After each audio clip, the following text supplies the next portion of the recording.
Hey everybody, we are here at the Oconaluftee Visitor Center here in Cherokee, North Carolina, on the North Carolina side of the Great Smoky Mountains. And we are going to show Flat Stanley around and let him see how the pioneers lived and the Native Americans.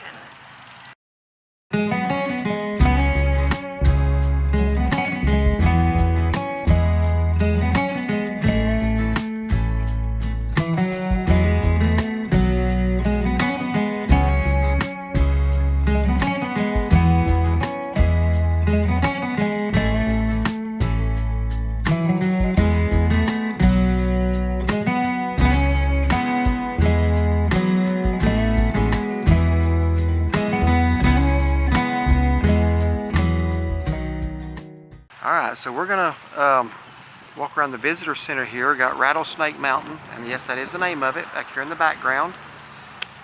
It's still mostly green, but we're going to walk down here in just a few minutes and see these cabins. They got some kind of event going on again here today. I'm not sure what it is, but these are early cabins that show how the original settlers here lived and the pioneers and Native Americans. So, but before we do that, let's walk over here to the visitor center. Now, the National Park has three visitor centers. There is the Sugarlands Visitor Center outside of Gatlinburg. There's the Cades Cove Visitor Center, obviously in Cades Cove. And this one, the Oconaluftee Visitor Center, just outside of Cherokee. And this one has been, this didn't used to not be much to it. It's like a little wooden building, but they have rebuilt this one. It's actually now the newest one, and in my opinion, the nicest one. Yeah, it's very nice. So we're going to walk over here, just walk through it just a minute. But at all of the visitor centers, you can go in and find information about the national park. You can buy t-shirts. Oh yeah, they're all decked out for fall today. Got their fall sweaters on. So, and a nice looking maple tree right here.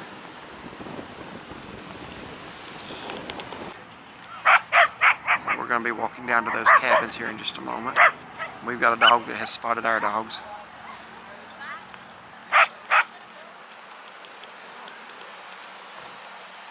Alright, I'm just going to step inside briefly. I'm not going to take a full tour because there's a lot of exhibits in here, but I do want you to see how nice they've got it now. Alright, so here they got an information desk. If you've got any questions, you can pick up brochures and pamphlets to various places in the national park. That gives you information. I see Cades Cove, Roaring Fork, Clingman's Dome, many others. Pamphlets on the kind of flowers and animals you'll find. Of course, pretty much everybody's favorite animal here is the black bear, or the elk. The elk are popular. They're on the North Carolina side. They're not in Cades Cove yet. Here's a map showing the terrain.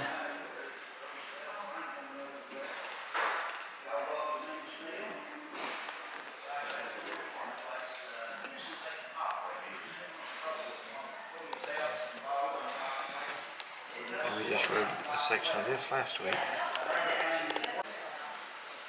Okay, so apparently this is the event that's going on, the Smoky's Harvest Celebration. That's what was also going on last week, I guess.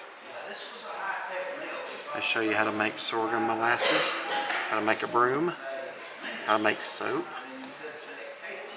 That's neat. Toys, apple butter, and cider. Man, I hope they got some cider down there. Really quickly, over here's you can actually walk through and read the exhibits. But right here is the gift shop. All kinds of things here. Books.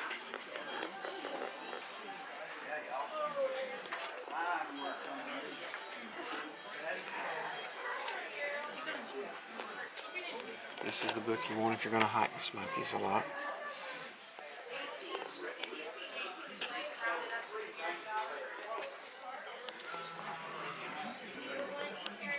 And again, those books, the one on the left, Blue Ridge Parkway Vistas and Great Smoky Mountains Vistas, I own both of those, and those are really great books for identifying what you're looking at from the overlooks.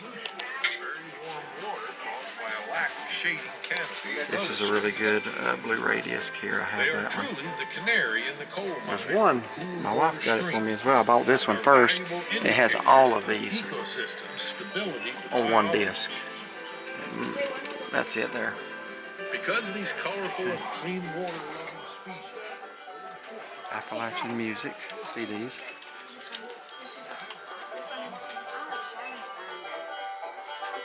And now you can hear a little bit of that as we walk over here. All right.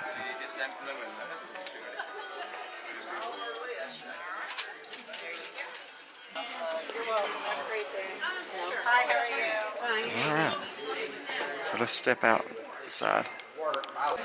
And this is really nice. This visitor center, it's got a little back deck out here. You can just sit and relax, and you kind of see the Rattlesnake Mountain again, and just a different view of the cabins.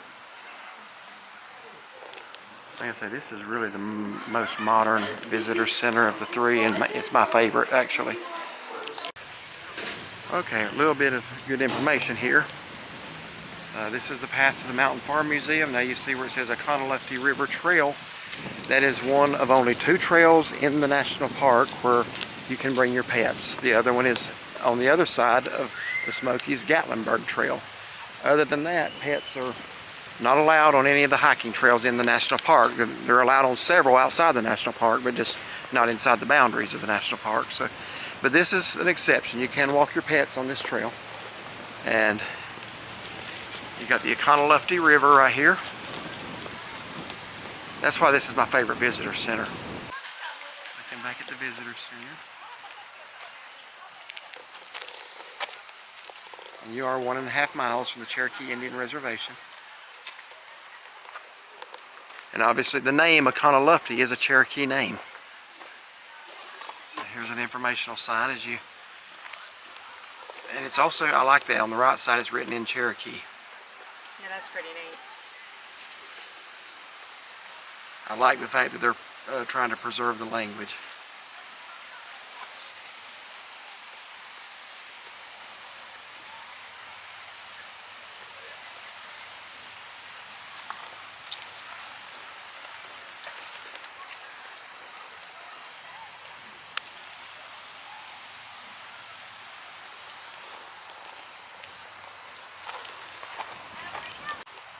And this is something else you have to be aware of when you're on this side of the park, is that there are a lot of elk. There are several herds of elk here, and usually in the mornings and the evenings they congregate out in the fields. They are the largest animal in the Great Smokies, and you do not want to approach them. Those male elk can be aggressive, especially during the mating season, and they can hurt you in a big way. So enjoy them from a distance. Don't see any today, but we've been by here and seen sometimes 10. We saw one time last year, I think there's 100 maybe. Just depends. No pets allowed on the farm. Well, I'll walk through and get the cabins, and I'll let you walk through if you want to. I didn't know we couldn't take the pets over to the structures, so we're going to respect that. And I'll just walk around really quickly and let you see the various structures here that portray how life was lived 100 years ago. It looks like she's making some apple butter over here. That's my guess. Is it pretty warm where you're standing? It helps to keep you back away from the fire a little bit so you're away from the heat zone. What do you think, Michael? You looking good? Is it looking good? Oh, he's checking. He's checking me out, make sure I'm doing what I'm supposed to do. That's right. What is this, apple butter? Michael might be my taste tester today. He's the federal taste tester today. Somebody's got to do it. It's a tough job. It's a hard job, but somebody's got to do it. Yeah. Is that I can before? ask you. Yeah. Are they doing the music on the porch? No, not today. That's pretty neat.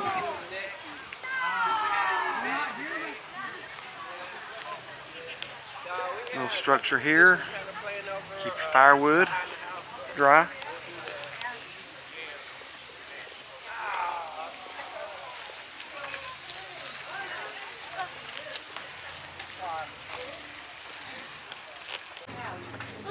Piano.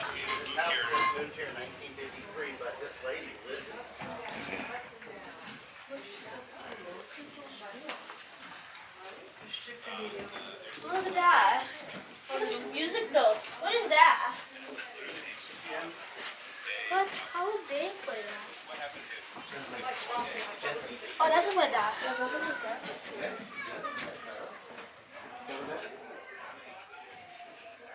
Now, that don't look like the most comfortable bed I've ever seen.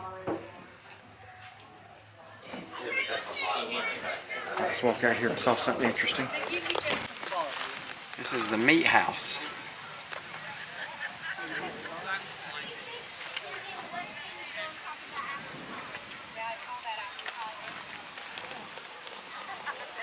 Kids were back, you know where they go? Right over there to the woodshed.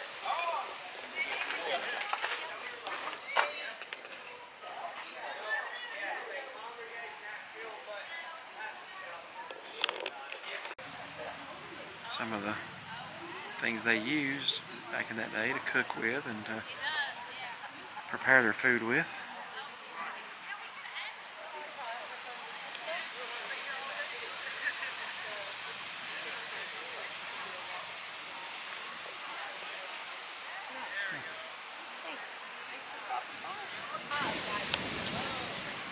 And we got a chicken in there.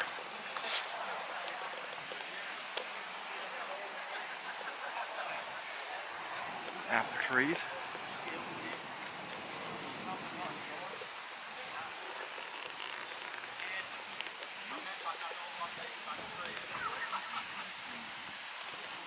Other material built out there.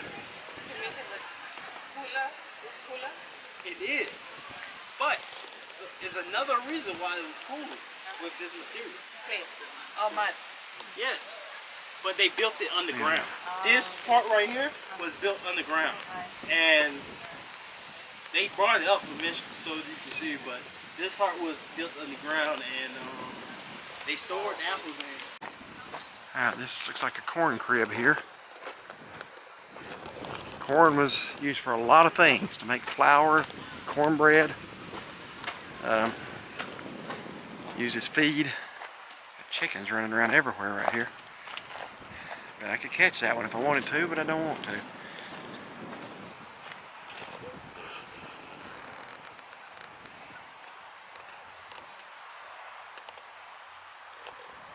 Very interesting to see how people lived and survived back then. A lot of people today don't even have that knowledge.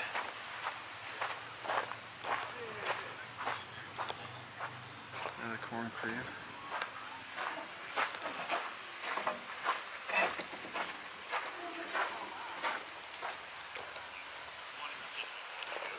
Now here's a barn. That's pretty much going to wrap up the tour.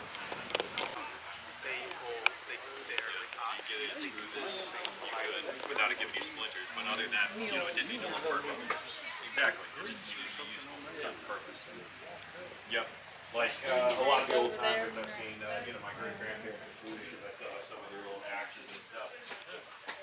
Nowadays, when you hang an axe, you know, it'll give us a nice little insert of, you know, wood. You're going to keep various livestock in there.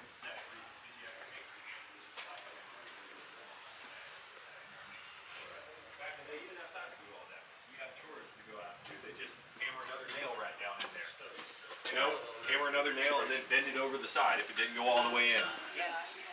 You know, I have some axes from my great-grandparents that have about like 8 nails in them because it keeps wearing away. You just hammer another one in there. It didn't, you know, it served a purpose. Yep.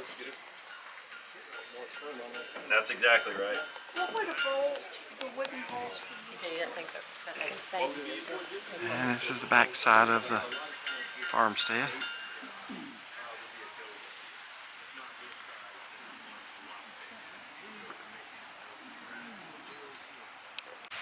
Alright, get out of here. And here's the blacksmith shop.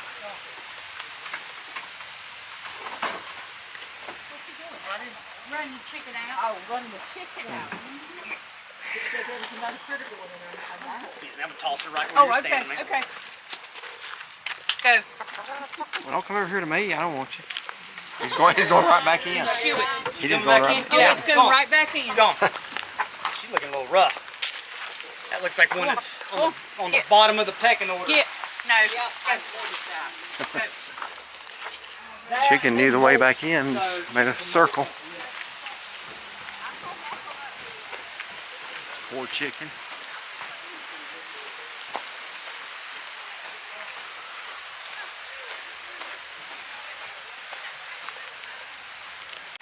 And the beautiful Oconaluftee River, which needs some rain. We only had like 2 rains in about the past month and a half around here. Here's a little garden area.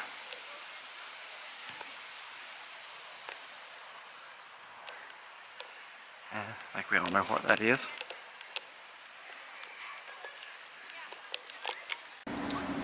Okay, well we have left the Oconaluftee Visitor Center and it was a good little walk through there. It was pretty warm today. They had an event going.